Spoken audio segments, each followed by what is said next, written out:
Hello, everyone. Hope you can hear me. My name is Sam Parmar. I'm a statistical data scientist advisor in the R Center of Excellence. I'll be talking about how we use open source tools in R to return clinical trial data to participants.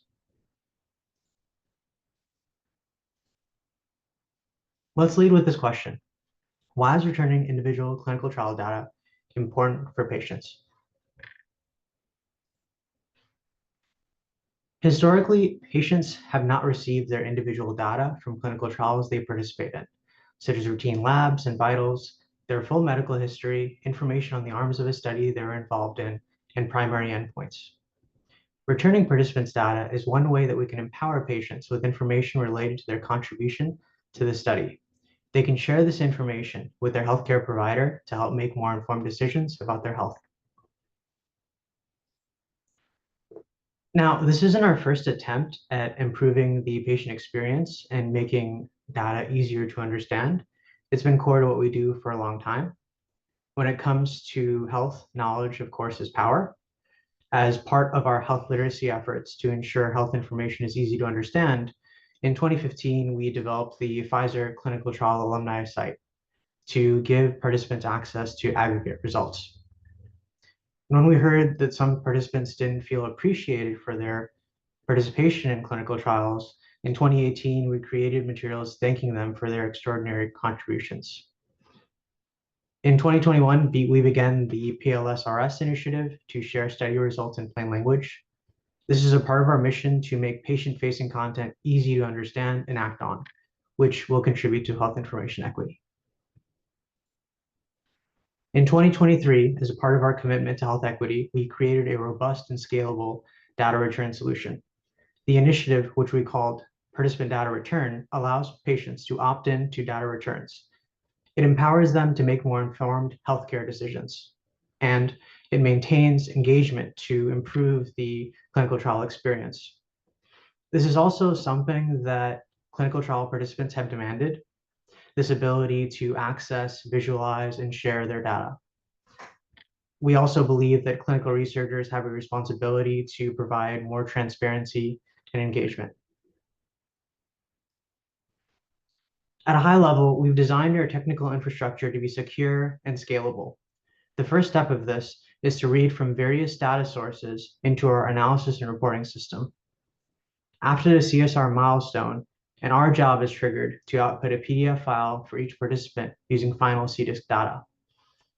Then files are QC'd, and a job is triggered to copy the files into an AWS S3 environment with a folder for each participant.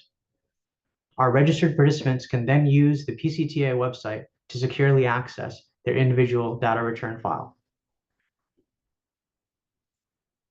At the core, our Markdown powers the report generation part of this initiative. This goes back to a presentation our very own Mike Smith from our Pfizer R Center of Excellence did at PositConf 2019. In this talk, Mike Smith mentions a lot of the exact features we needed for our participant data return project. This included YAML header parameters for parameterized rendering, conditional R code chunk execution, inline text, and child R Markdown documents. Similarly, the earlier R and Pharma workshop from Nicola Rennie on parameterized plots and reports with R and Quarto is also highly relevant. If you're interested in using Quarto instead, I encourage you to check out those workshop materials. Additionally, we couldn't have done this project without many great open source R packages. As you might have guessed, the tidyverse was essential for data wrangling. Other useful packages included Glue, with an inspiration from the epoxy package. This was essential for performing string interpolation on LaTeX code to adhere to our style choices. We were also inspired by a patient profile viz for how they handled subject profile plots. We used Haven for reading in SAS datasets, Ren for setting up a reproducible environment, Flux Table for table generation. Additionally, we used TestThat for unit testing.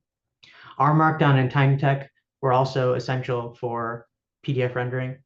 We're in the process of migrating over to Quarto, and we're considering using types as an alternative to LaTeX in the future after it goes through some more development. Now, we didn't assume that we knew what participants and healthcare providers wanted. We asked them.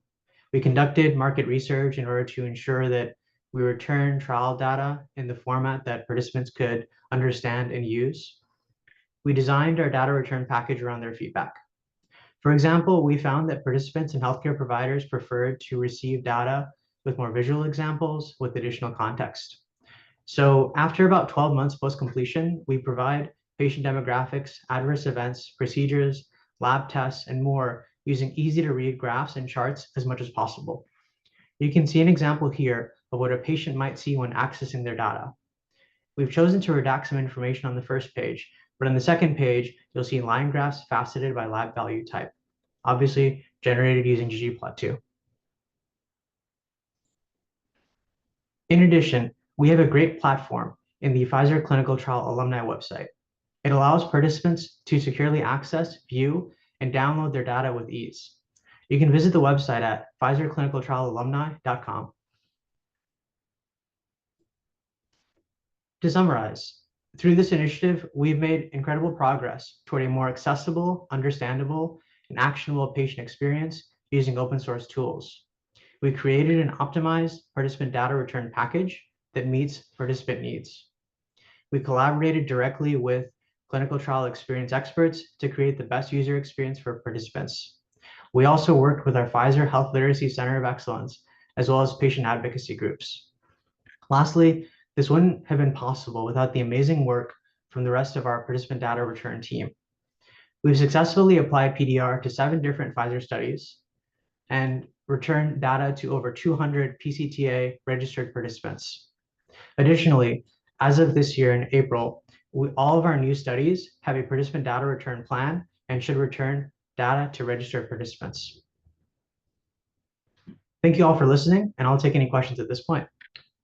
Yeah, so Mike Smith had a great question regarding what would be some of the benefits of moving to a Quarto-based solution.